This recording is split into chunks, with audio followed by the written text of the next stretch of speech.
Hi guys! Hello everyone! Hello mga Sisilab! Welcome back again sa our YouTube channel, and this is me, your Sisilabs Chading. And in this video mga Sisilab ay magre-reban po tayo ng buhok ni Rapunzel. Charot! Hindi po mga Sisilab, magre-reban po tayo ng buhok ng ating client na umabot hanggang tuhod yung haba.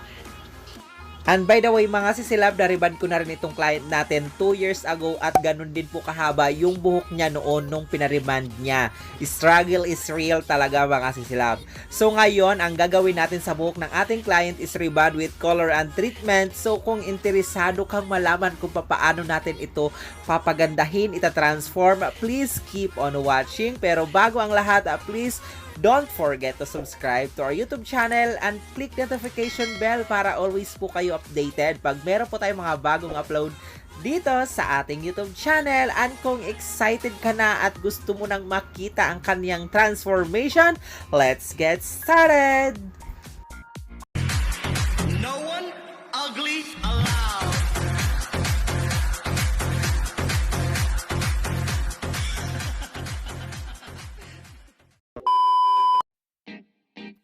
Alright mga Sisilab, after natin siyang ma-shampoo and mapatuyo yung buhok ng ating client, ngayon naman po ay magpuproceed na po tayo sa pag-apply ng ating rebonding cream number 1. So bali po yung buhok ng ating client is na-rebond na siya 2 years ago at medyo mahaba-haba na yung pinaka-regrowth parts niya mga Sisilab. Still yun pa rin po ang uunahin natin siyang a-applyan ng rebonding cream number 1. Kahit gaano nakatagal yung kanyang pinaka-rebond at mahaba na yung kanyang regrowth parts, yun pa rin po yung uunahin nating a-applyan. So hindi muna natin isasama yung ating rebonded parts na buhok.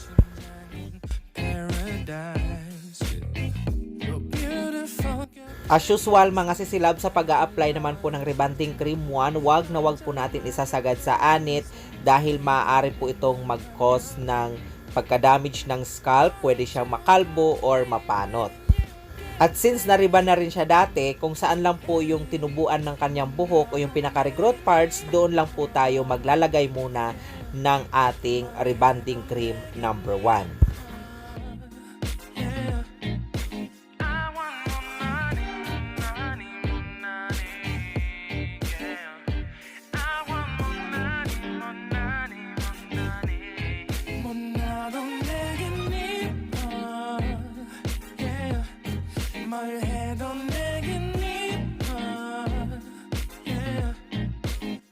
Pagkatapos natin mag-apply ng rebonding cream 1 dito mga Sisilab, ibababad muna natin ito for at least 45 minutes to 1 hour. Then mag-perform po tayo ng knot test or hair strand testing para malaman natin kung nag-react na po ba yung gamot sa buhok ng ating client.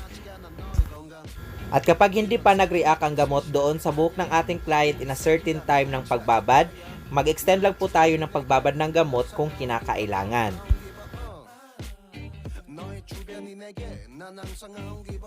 At kung okay na at luto na yung pinaka-regrowth parts niya mga Sisilab or yung nauna nating in-applyan ng rebonding cream 1, pwede na po natin isagad dito sa baba yung gamot or pwede na natin ibaba yung gamot doon sa rebonded parts. At syempre, huwag nyo pong kalimutan na alalayan siya sa spray water dahil maaari pong madamage yung kanyang buhok dahil yan po ay chemically treated na. Pero kung ang rebonded parts niya mga Sisilab ay straight at shiny pa, pwede naman po nating hindi na siya lagyan ng rebonding cream number 1. Pero kung ito ay bumuhaghag na, maglagay tayo ng gamot kung kinakailangan.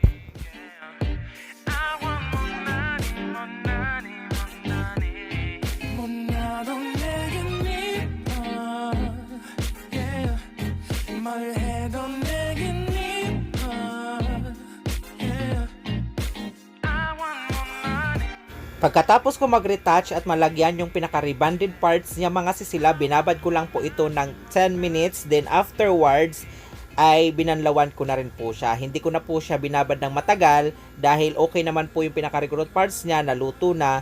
Then yung kanyang previous rebond kasi is chemically treated na or rebonded na, so hindi na po natin siya kailangan ibabad ng matagal.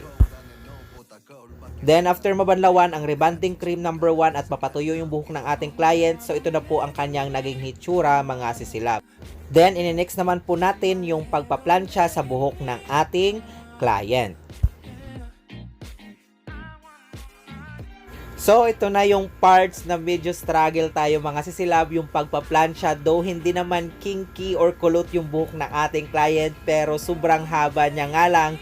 Yun po yung pinaka-struggle natin dito. So, kinakailangan natin dito ng maraming powers and of course, pasensya at kailangan natin ng mabusising pagpaplansya. Pag nagriban kayo ng ganito kahaba mga sisilab, wag na wag nyo pong mamadaliin sa pagpaplansya dahil maaaring maging back job yung ating ribbon pag ito ay minadali natin.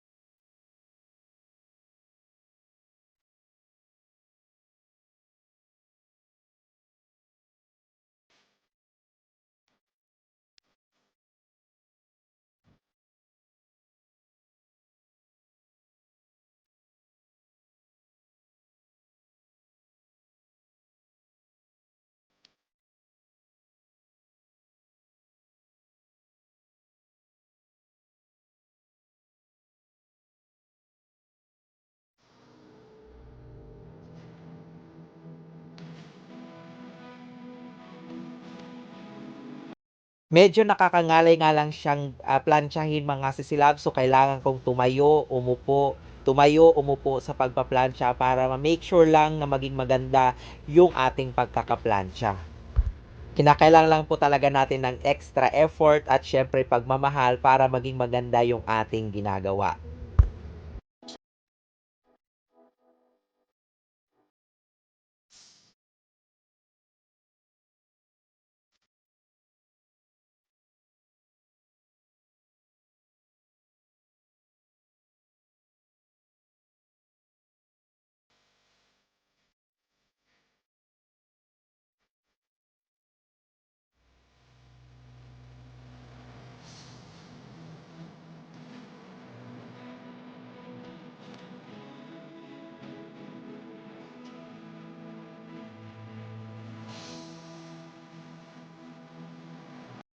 Alright mga sisilab, sa hinahaba-haba ng oras ng ating pagpaplansya sa mahabang buhok na ito, and finally natapos din siya. Then in-next naman po natin dito ang ating next step na gagawin, which is yung pag-a-apply ng ating neutralizing cream. Then ang pag-apply ko naman ng neutralizing cream dito mga sisilab, root to tip na po yung aking ginawa. Pinagsama ko na po yung recruit parts and syempre yung rebonded parts. At lagi kong sinasabi sa aking mga video tutorial mga sisilab na once nag-apply kayo ng neutralizing cream, wag na wag nyo pong titipirin.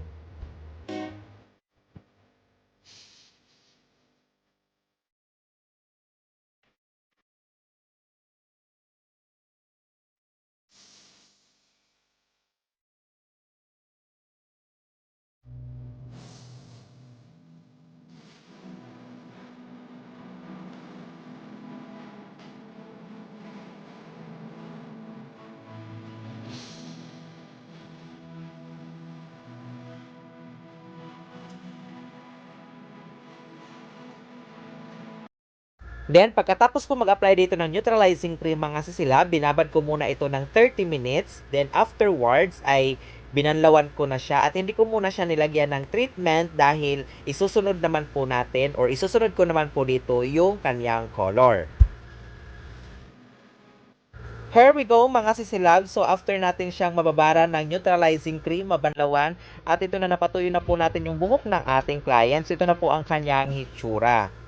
Then, after dito ay applyan naman po natin siya ng ating hair color.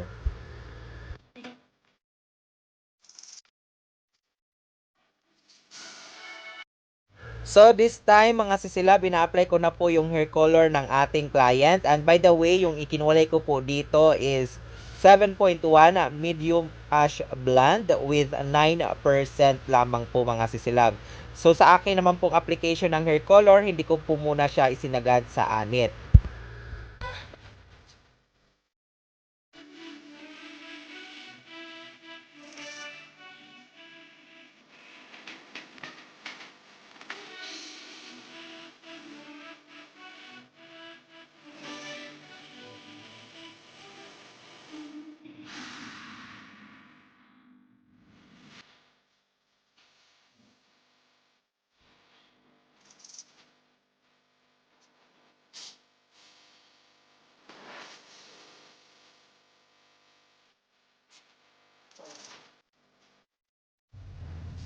Then, after natin mag-apply ng hair color dito mga sisilab, ibababad natin ito for about 30 to 45 minutes. Then, i-check po natin kung kumulay na po ba ang kanyang buhok after a certain time ng pagbabad. Then, saka naman natin siyang i-retouch kasama na po yung pinaka roots niya. Then, mag-extend po ulit tayo ng babad ng hair color hanggang sa makulayan na yung pinaka rootings. Then, afterwards, ay babalawan din po natin, then maglagay po kayo ng treatment. Huwag nyo pong kakalimutan na i-follow up treatment para hindi po mag-dry yung buhok ng ating client. And of course, papatuyuin na po natin yung buhok ng ating client. So, ito na mga sisilab, after the struggle is real sa pagre-reband sa mahabang buhok, ito na, nakikita na natin yung kanyang resulta. And of course, huwag nyo pong kalimutan panoorin or huwag nyo pong kakaligtaan panoorin hanggang dulo dahil ipapakita ko sa inyo yung kanyang naging after wash result. Kung ito po ba ay magiging have or wale. Syempre, comment your thought below kung ito po ba ay okay sa inyo or hindi. And kung meron pa kayong mga other questions, suggestions, and recommendations, mag-comment lang po kayo sa comment section at gagawin natin yan sa abot ng ating makakaya. And I hope na nag-enjoy kayo sa video ito mga sisilab at nakakuha kayo ng mga tips and ideas kung paano tayo mag-reband sa mga ganitong buhok na sobrang haba. At kung nagustuhan nyo naman po ang video nito, please give this a thumbs up and don't forget to subscribe to our YouTube channel. Click the notification bell para always po kayo updated pag meron po tayong mga bagong upload dito sa ating YouTube channel. And this is Chading saying have a great hair day always mga sisilab. Until next video, bye!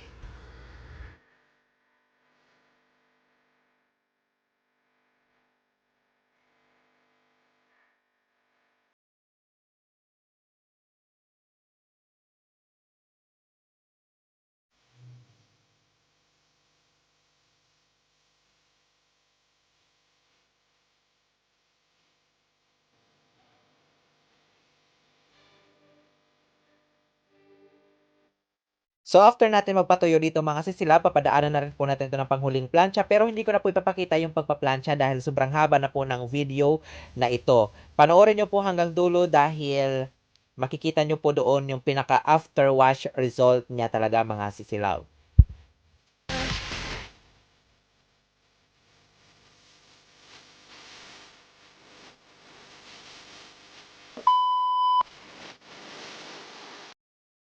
So, ito na ang kanyang itsura mga sisilab after natin siya mapadaanan ng panghuling plancha.